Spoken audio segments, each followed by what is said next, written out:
নমস্কার বন্ধুরা, মাদার্স ভিল ক্যান্টিনে তোমাদের সকলকে স্বাগত। আশা করি তোমরা সবাই ভালো আছো।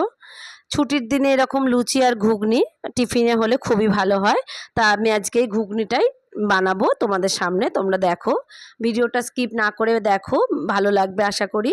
আমি এরকম একেবারে সম্পূর্ণ নিরামিষ ঘুগনি বানাবো। তার জন্য আমি 300 গ্রাম মটর কড়াই রাত্রিবেলা ভিজিয়ে রেখেছিলাম।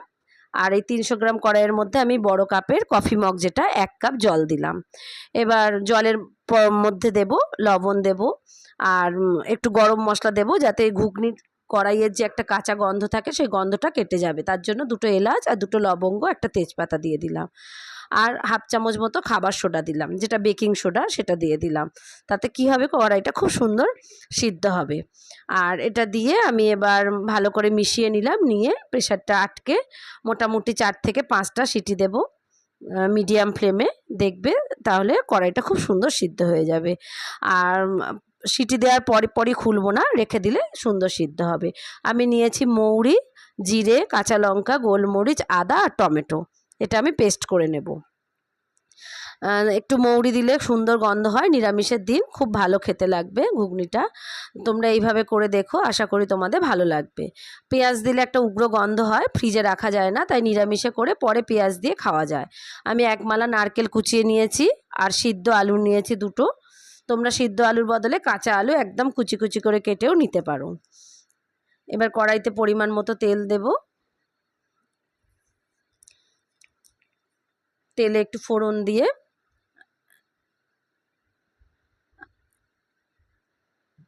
যেমন ফোড়ন আমরা দিই, তেজপাতা, শুকনো লঙ্কা আর গরম মশলা ওতে দেওয়া আছে। আর এখানে এক্সট্রা করে আমি ফোড়নে দিচ্ছি না। 2টো কাঁচা লঙ্কা দিয়ে দিলাম আর নারকেলটা ভেজে নেব। পেঁয়াজ রসুন দিয়ে ঘুগনি করলে ঘুগনির স্বাদ আলাদা হয়, আর নিরামিষে স্বাদটা আলাদাই হয়। নিরামিষের স্বাদটা অত্যধিক সুন্দর হয় আমি মনে করি। পেঁয়াজ কাঁচা দিয়ে খাওয়া যায়, কিন্তু পেঁয়াজ দিলে একটা অন্যরকম গন্ধ হয়ে যায়। আমি লবণ, হলুদ এগুলো দিয়ে দেব এর মধ্যে। আর তেলের মধ্যে দিলাম একটু কাশ্মীরি লঙ্কার গুঁড়ো, যাতে কালারটা সুন্দর আসে। যেহেতু সিদ্ধ আলু, খুব সুন্দর করে অনেকক্ষণ ধরে ভাজার প্রয়োজন পড়বে না। আর ভাজতে ভাজতেই আমি বাটা মশলাটা পুরো দিয়ে দিলাম। আমি কোনো গুঁড়ো লঙ্কা ইউজ করব না, গোলমরিচ দিয়েছি আর কাঁচা লঙ্কা, এতেই এই ঝালটা ঠিকঠাক এসে যাবে। বেশ খানিকক্ষণ মশলাটা কষিয়ে আমি কড়াইগুলো দিয়ে দেব।